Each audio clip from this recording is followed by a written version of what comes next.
Shalom saudara-saudara yang dikasihi Tuhan, jemaat JKB Kota Wisata yang sedang berada di rumah, dan juga bagi saudara-saudara yang menyaksikan ibadah hari ini tanggal 26 April 2020. Kita menikmati minggu terakhir di bulan April ini. Mari kita bersama-sama diam sejenak menikmati firman Tuhan yang akan saya bagikan. Sebelum itu, mari kita sama-sama berdoa. Bapak Ibu Saudara yang mengikuti di rumah, kiranya Roh Kudus memberikan roh hikmat dan pewahyuan bagi kita bersama. Mari kita berdoa. Bapa di surga, di dalam nama Yesus, kami mengucap syukur hari ini tanggal 26 April 2020. Kami senantiasa ada di dalam hidup pemeliharaan Tuhan. Tibalah kami diam sejenak mendengarkan firman Tuhan, menerima roh hikmat dan pewahyuan yang dikerjakan oleh Roh Kudus di dalam pikiran kami. Tuhan juga memberkati saudara yang ada di rumah, terutama jemaat JKB Kota Wisata dimanapun mereka berada. Demikian juga keluarga-keluarga, anak-anak Tuhan dimanapun mereka berada yang turut bersama-sama dengan kami menikmati firman Tuhan. Turunlah atas mereka roh hikmat dan pewahyuan oleh Roh Kudus, sehingga mereka merdeka oleh kebenaran firman Tuhan yang mereka mengerti. Di dalam nama Yesus. Amin. Hari ini saya mau sampaikan mengenai hidup dipimpin oleh Roh. Bagaimana seorang anak Tuhan hidup dipimpin oleh Roh? Ada satu beban yang dapat mempengaruhi kehidupan rohani seseorang, sehingga firman Tuhan itu tidak menjadi hidup di dalam pikiran seseorang, yaitu saya katakan istilah satu beban di dalam roh. Apakah beban itu? Beban itu adalah kecemasan dan kekhawatiran. Mari kita baca firman Tuhan dari 1 Petrus 5 ayat 7. 1 Petrus 5 ayat 7, saya bacakan buat kita semua. Serahkanlah segala kekhawatiranmu kepadanya, sebab Ia yang memelihara kamu. Kekhawatiran dapat menjadi beban, sehingga roh tidak dapat mempengaruhi kehidupan seseorang. Ketika saudara khawatir dan cemas, maka saudara tidak hidup dipimpin oleh Roh. Namun hidup saudara diombang-ambingkan oleh keadaan. Keadaan secara realita selalu berubah. Setelah hujan, lalu panas. Setelah baik, lalu tidak baik. Keadaan selalu berubah, dan tidak selamanya keadaan itu menyenangkan setiap orang. Ketika hidup seseorang dipengaruhi oleh keadaan, maka jiwanya terombang-ambing sesuai dengan keadaan yang membawa pikiran mereka. Namun kebenaran firman Tuhan menyatakan bahwa hidup kita mestinya dipimpin oleh Roh. Apa maksudnya hidup dipimpin oleh Roh? Di zaman saat ini firman Tuhan telah lengkap ditulis di dalam Alkitab. Firman Tuhan sudah lengkap ditulis dan pewahyuan telah disingkapkan. Rahasia yang disimpan berabad-abad telah disingkapkan. Apakah rahasia itu? Rahasia itu adalah Kristus di dalam kita. Kristus di dalam diri kita itu adalah rahasia yang disimpan berabad-abad, yang saat ini telah tersingkap. Apa maksudnya Kristus di dalam kita? Mari kita baca Kolose pasal 1 ayat 25 sampai 29. Kolose pasal 1 saya bacakan mulai dari ayat 25. Aku telah menjadi pelayan jemaat. Aku telah menjadi pelayan jemaat itu sesuai dengan tugas yang dipercayakan Allah kepadaku, untuk meneruskan firman-Nya dengan sepenuhnya kepada kamu, yaitu rahasia yang tersembunyi dari abad ke abad dan dari turunan ke turunan, tetapi yang sekarang dinyatakan kepada orang-orang kudus-Nya. Ayat 25 dikatakan, aku telah menjadi pelayan jemaatku, jemaat itu sesuai dengan tugas yang dipercayakan Allah kepadaku, untuk meneruskan firman-Nya dengan sepenuhnya kepada kamu. Ayat 26 dikatakan, yaitu rahasia yang tersembunyi dari abad ke abad dan dari turunan ke turunan, tetapi yang sekarang dinyatakan kepada orang-orang kudus. Inilah rahasia yang saya maksudkan, bahwa Kristus tinggal di dalam diri kita. Kepada mereka Allah mau memberitahukan betapa kaya dan mulianya rahasia itu di antara bangsa-bangsa lain, yaitu Kristus ada di tengah-tengah kamu.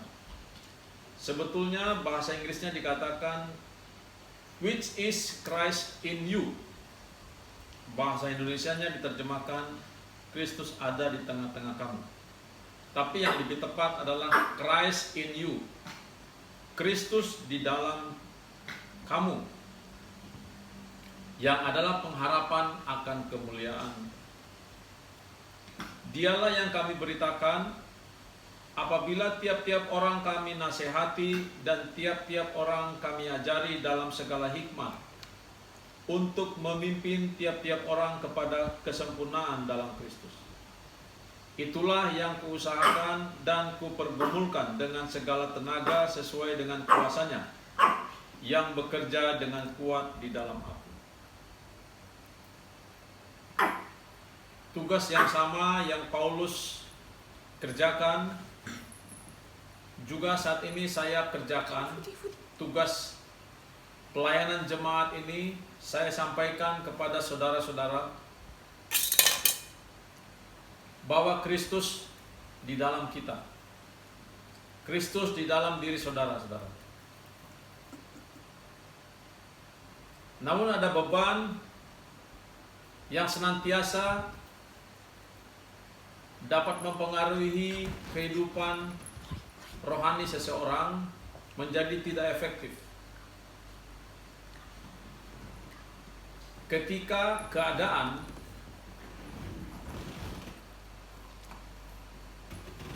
mempengaruhi pikiran saudara. Itulah nasihat, sebabnya nasihat 1 Petrus 5 ayat 7. Janganlah engkau khawatir, sebab Allah yang memeliharamu.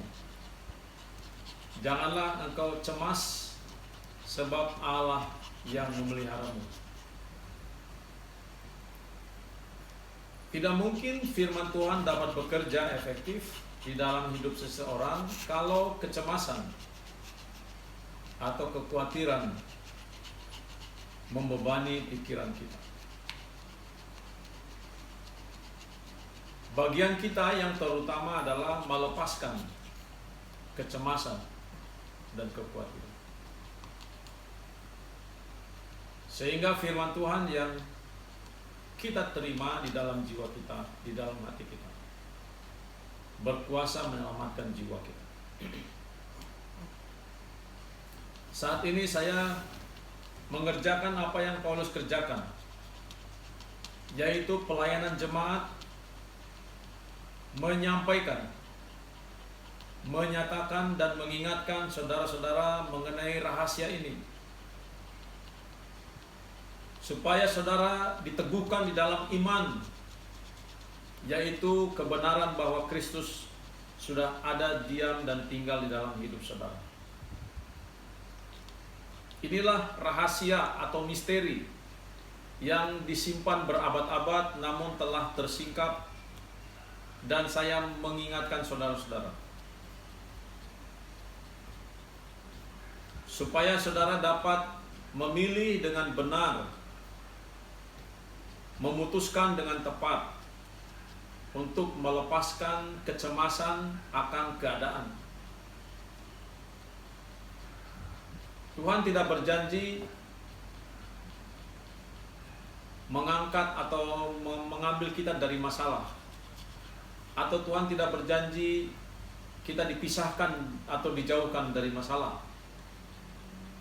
Namun Tuhan berjanji, aku menyertaimu. Tuhan berjanji Ia menyertai kita, anak-anaknya. Bahkan penyertaan ini memiliki konsep yang lebih dalam, bahwa Ia hidup di dalam kita, atau Kristus mau hidup melalui kita. Satu-satunya Kristus dapat hidup melalui manusia adalah manusia itu harus mengalami kematian di dalam Kristus, sehingga Kristuslah yang menghidupinya. Hal ini dapat kita baca di Kolose pasal 3 ayat 3.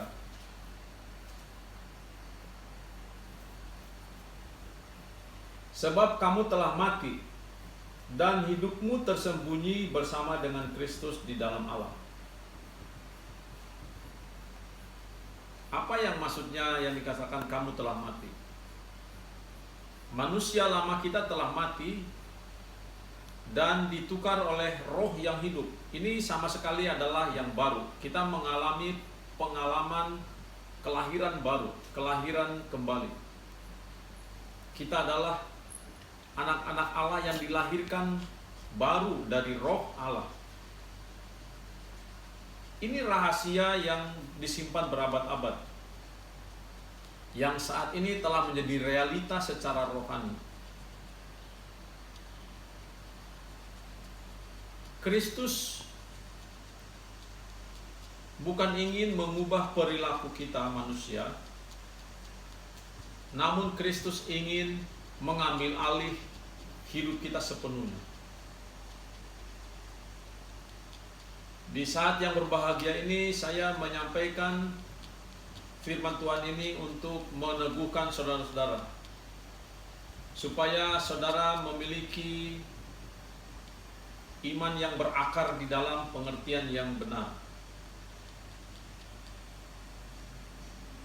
Firman Tuhan tidak dibuat untuk merubah perilaku manusia, namun firman Tuhan ini adalah pernyataan Allah di dalam Kristus untuk mengambil alih kehidupan manusia, sehingga Kristuslah yang hidup melalui manusia. Kristuslah yang hidup melalui gereja. Kristuslah yang hidup melalui anak-anak Tuhan. Belum semua manusia menjadi anak-anak Tuhan karena masih banyak yang belum percaya dan menerima ini. Injil adalah sederhana. Injil adalah bicara mengenai Yesus telah mati karena dosa kita, Ia telah dikuburkan dan bangkit hari yang ketiga sesuai dengan kitab suci. Begitulah, ada 5 hal yang penting mengenai Injil. Yang pertama, Kristus atau Yesus telah mati karena dosa manusia. Ia dikuburkan, bangkit pada hari yang ketiga sesuai dengan kitab suci. Karena begitu besar kasih Allah, Ia telah memberikan anaknya yang tunggal, supaya barang siapa yang menerima dan percaya bahwa Yesus adalah jalan kebenaran dan kehidupan, maka ia beroleh perdamaian dengan Allah. Saya sedang menyampaikan berita ini kepada saudara yang sudah menerima kebenaran ini, yang sudah percaya dan telah menjadi anak Tuhan. Saya ingin saudara lepaskanlah beban ini. Janganlah engkau khawatir dan cemas akan hidupmu. Janganlah engkau khawatir dengan keadaan yang terjadi saat ini. Lepaskanlah, bebaskanlah rohmu. Biarlah firman-Nya yang menghidupi. Biarlah Kristus yang mengambil alih hidupmu sepenuhnya. Karena fakta dan kebenarannya adalah engkau telah mati sesuai dengan kitab suci Kolose 3 ayat 3, dan hidupmu tersembunyi di dalam Kristus bersama Allah. Selamat menggali dan menikmati firman Tuhan, dan hidupilah firman ini. Tinggallah di dalam firman-Nya seperti ranting yang tinggal dalam pokok anggur. Tugas ranting adalah mengambil sari-sari makanan dari pokok anggur, maka pokok anggur itulah yang juga yang mengeluarkan buahnya.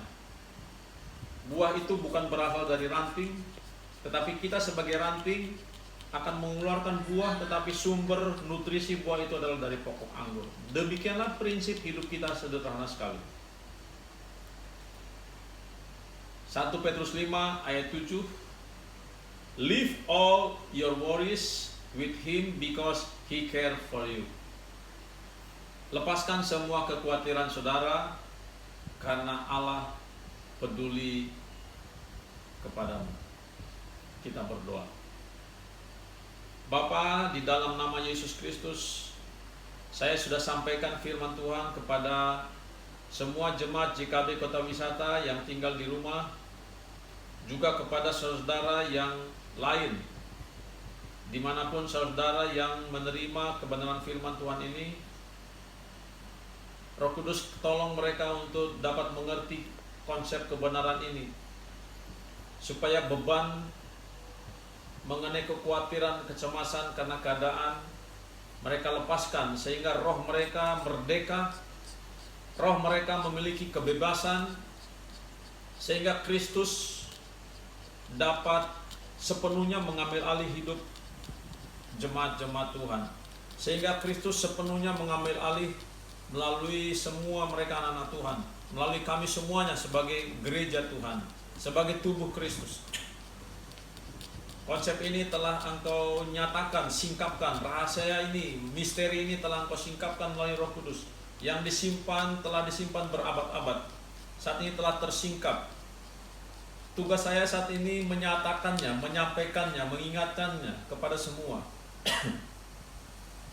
Roh Kudus terus bekerja 24 jam sehari, 7 hari seminggu, selama-lamanya Engkau sebagai pengajar. Engkau berjanji akan mengajar kami sehingga seluruh kebenaran tersingkap.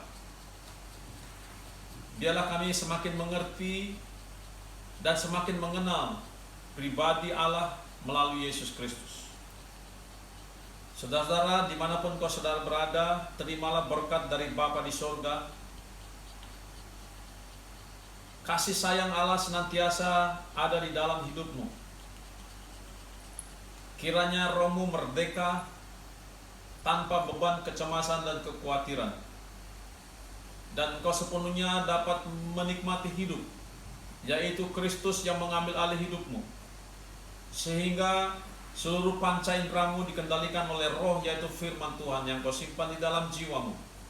Kristus dimuliakan di dalam hidupmu dan saya. Tuhan Yesus memberkati. Sama-sama kita ucapkan amin.